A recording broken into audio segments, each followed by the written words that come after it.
Today's video is to bring you the answers of grade 10 study pack number 3. So let's discuss with the answers for the questions. Question number 1. Briefly define the following terms. So the first term given here, you see, it is matter. So you can remember what is this matter. They are the things which occupy space and having a mass. So we can define them as those that occupy space and having a mass. They are called matter. And the second term is atom. So what is atom? We can define in two ways. That is, atom is the structural and the functional unit of matter, or atom is the basic building unit of matter. So that is the second answer. And number 3, that is molecule. You know, a number of atoms will be combining chemically to form up molecules. That may be the same number of atoms or different number of atoms, right? But there is a certain fixed ratio. So how do we define that? You see there, the matter or the units formed by combination of same type or different types of one or more atoms. So they are what we term as molecules. The next word given here is atomic number. So what is atomic number? Atomic number is the number of protons present in an atom of an element. So how do you define? You can see here the number of protons present in an atom of an element is called its atomic number. So Z is what we use to denote the atomic number. So Z equals P, that is the formula here. And the next word is mass number. So mass number means that is the sum of, that's a total of protons and neutrons. So we can define it as the sum of the number of protons and neutrons present in an atom of an element is called as its mass number. So we denote mass number by capital A. A equals P plus M, that is the formula, right? The next word is electronic configuration. When we take an atom consists of two major parts. They are the nucleus and the energy levels, right? So you can see here, nucleus and the energy levels, these are the two parts of an atom. And the nucleus consists of protons and neutrons. That sum is what we termed earlier as mass number. And electrons are distributed in a certain way, certain pattern in the energy levels surrounding the nucleus. So in our syllabus we learned about 4 energy levels. They are 1, 2, 3, 4, or we say K, L, M, N.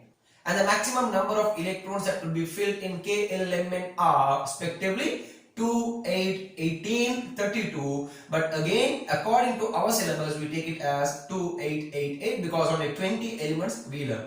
Right. Anyhow, so how do you define this electronic configuration now? That is, there is a pattern we said, right, how the electrons will be filled up. So this pattern, the distribution of electrons in energy levels, the distribution of electrons in energy levels from the nearest to the nucleus away from it, right? So the next word is valency. Valency is the combining power or combining capacity of an atom of an element. That means number of electrons to be removed, shared or gained is what we term as valency. When we are defining that, we have to say the combining power or the combining capacity of an atom of an element. This is termed as valency. The next word is isotopes. When we take the elements, they do have a definite number of protons. That is why we say the atomic number of each and every element is unique for them. Okay, so hydrogen always is 1. Sodium always 11, calcium always 20. So that cannot be changed, they are the atomic number. That is because of number of protons will not be changed. Okay, but the number of neutrons present in these elements may be changed even in the same element. Okay, so when the number of neutrons are changed, protons plus neutrons, which is termed as the mass number, could be changed. Accordingly, you see here, some elements are there, they do have the same atomic number but different mass numbers. So these are what we term as isotopes. Accordingly, we can define here, that is, the elements with the same atomic number but with different mass numbers are called isotopes. One example I am giving you, that is the isotopes of hydrogen. Hydrogen does have three isotopes. We name them as protium, deuterium, tritium. You can see here the standard symbols given there. Hydrogen 1 1, that is protium. Hydrogen 1 2, that is deuterium. Hydrogen 1 3, that is tritium. Alright. So accordingly, these are the isotopes of hydrogen, and this is how we define the term isotopes. So the next word is ionization energy. To define this, let me take an example first. I'm going to take a general formula here. You see, X in gaseous state, it becomes an X ion in the same gaseous state plus E, removing one electron. That means, you see now, initially X was an atom in gaseous state. After removing one electron, it becomes X plus ion. Normally you know that when the electrons are removed, they become plus ion. So removing one electron, that becomes 1 plus ion, unipositive ion, and is also in the same state, gaseous state. So to make this process, what is the minimum energy needed, and that is what we term as first ionization energy. So we define this first ionization energy in this way. The minimum energy needed to remove an electron from an atom in the gaseous state to form a unipositive gaseous ion is called as the first ionization energy of that element. And the next word is electronegativity. You see, there are two terms combined here, electronegativity. Okay, so electrons, they have a negative charge. Okay, so these electrons are what will be shared between the atoms of same elements or different elements. Each and every element, they do have an attraction towards this electron. That is something like a magnetic power. But they are not similar to each other. They do have a difference between them. So in this way, when we take the elements, they can attract the electrons towards itself. Even the electrons are bonded with another if they do have high electronegativity. So accordingly, how do we define electronegativity? That is the ability of an atom of an element to attract the electron towards itself, which are bonded to an atom of another element, is termed as electronegativity. According to Pauling scale, the highest electronegative element is fluorine. Right? So this is how all these 10 terms we have defined. So these are the basics of chemistry. So let me take the next question now. Question number 2. Give short answers for the following. The element Y belongs to group 5 and period 2. Y is not a standard symbol. So only two data is given here. The element Y, which is not a standard symbol, it belongs to group 5. So let me write that here. Y is the element, it belongs to group 5 and period number 2. Right? So these are the only two data given. So using these two data, two factors of this element Y you can find. That is, period number, it is equal to number of energy levels or number of shells. And group number is equal to number of electrons in the last shell. So accordingly, here you see period number 2, that refers to 2 energy levels. And group number 5, that refers to 5 electrons are there in the last shell. So you see, these are the two factors given for this element Y. So accordingly, I am going to find out the answer for the first question, that is, write down the electronic configuration of Y. Y, period number 2, there should be 2 energy levels. So I am starting up with 2, comma. And second period, how many electrons should be there? 5, because second period, that is the last shell. So 5 electrons, I am taking it from group 5. So 2, 5, that is the electronic configuration of Y. And the second question asks you, show the outermost shell of Y in a diagram. Outermost shell you have to show. And according to this question, you don't want to take both the shells in the diagram, only the last shell, that is the shell having 5 electrons. So accordingly, for the second question, I am taking Y in the middle, showing you that Y is the element here. Only one energy level I am taking. How many electrons should be there? 5 electrons. So I am marking as 1, 2, 3, 4, 5. And the next question I am coming for, number 3. It asks you, what is the valency of the element Y? So how to find out the valency? Look at the electronic configuration 2, 5. And here too I said there are 3 free spaces. That means 3 electrons can be accepted, can be gained. So earlier we said what is valency? Combining power, combining capacity, or the number of electrons to be accepted, removed, or shared. So how many electrons to be accepted here? 3 electrons. So the valency should be 3.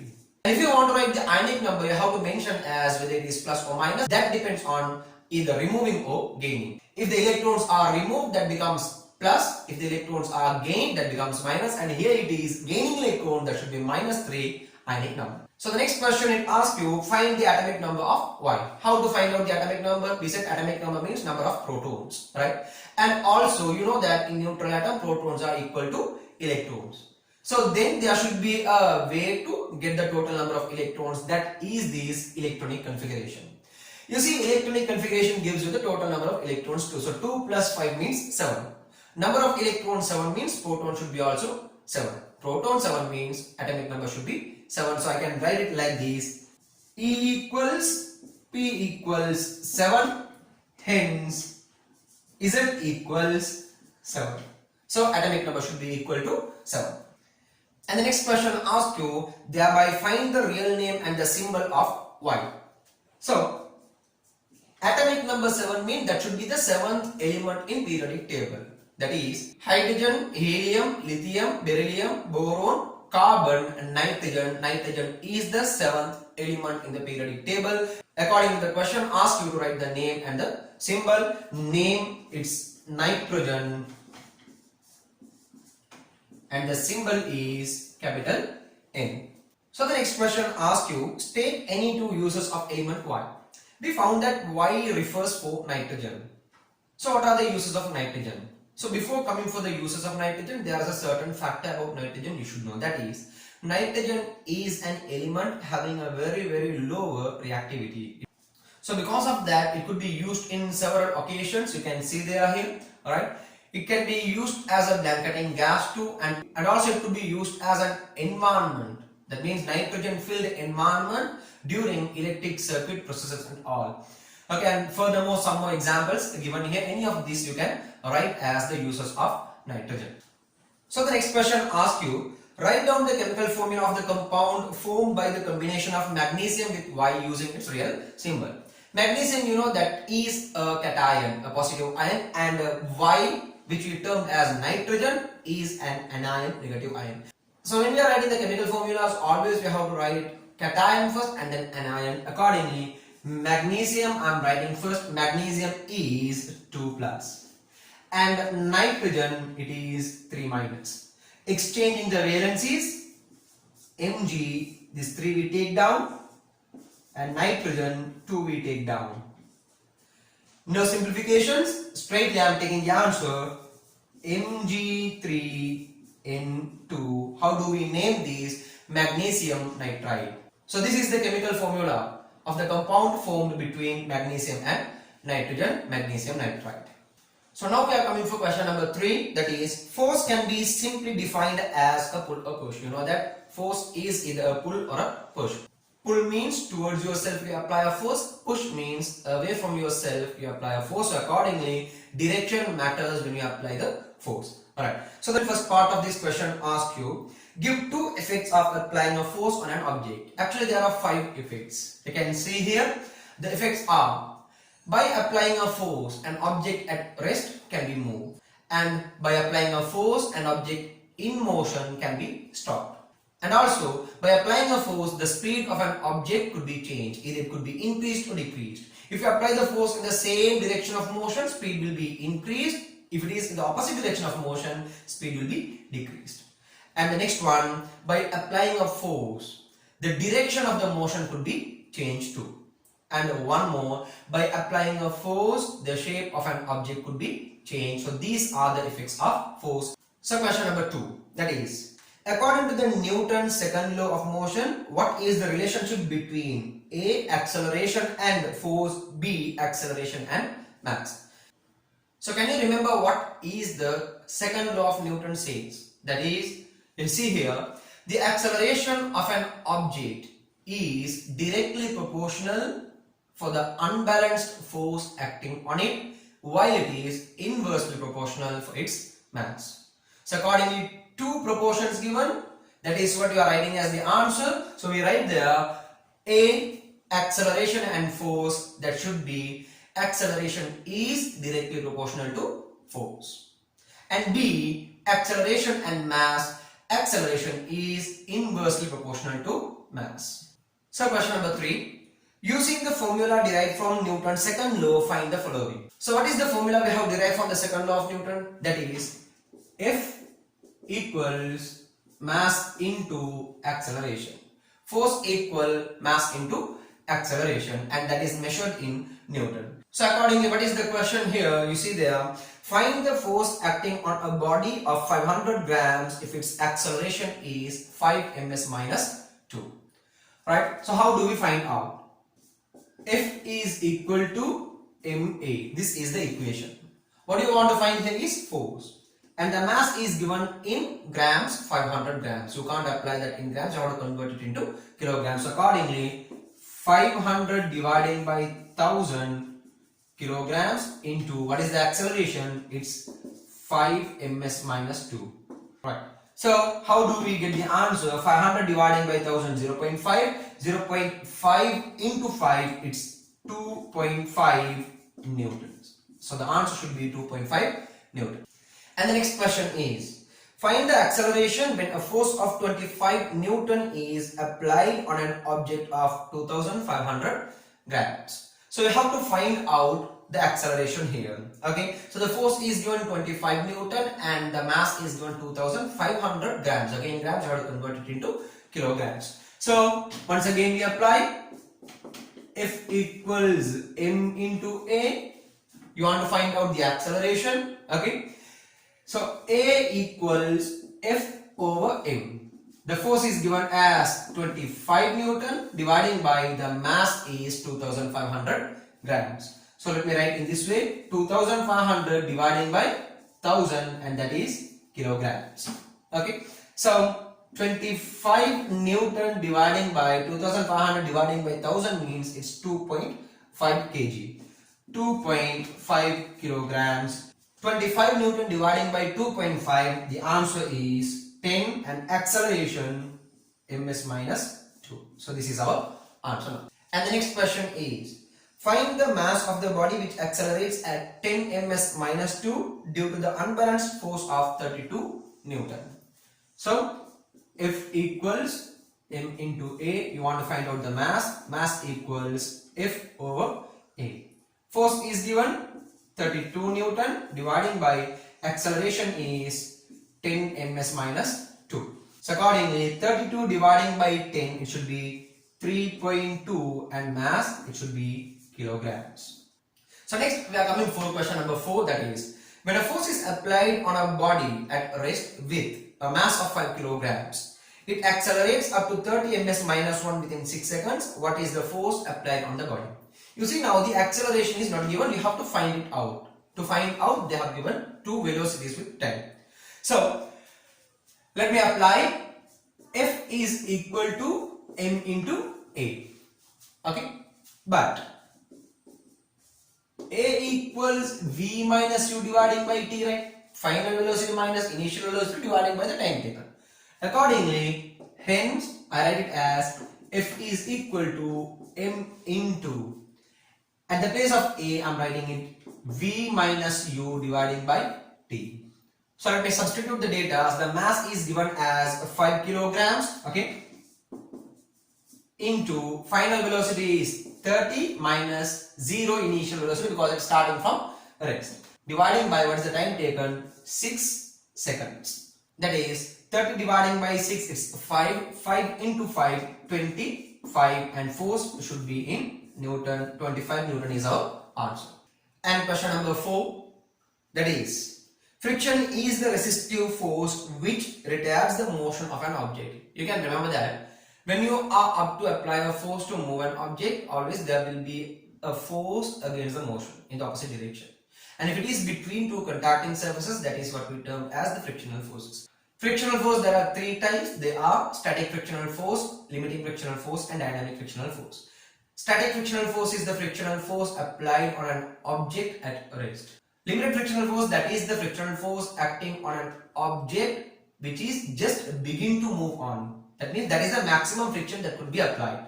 Alright. And dynamic or relative frictional force means that is the frictional force acting on an object in motion, in relative motion. It's moving on. Okay, so accordingly, how do we define dynamic friction? The frictional force acting on an object in relative motion is termed as dynamic or relative frictional force.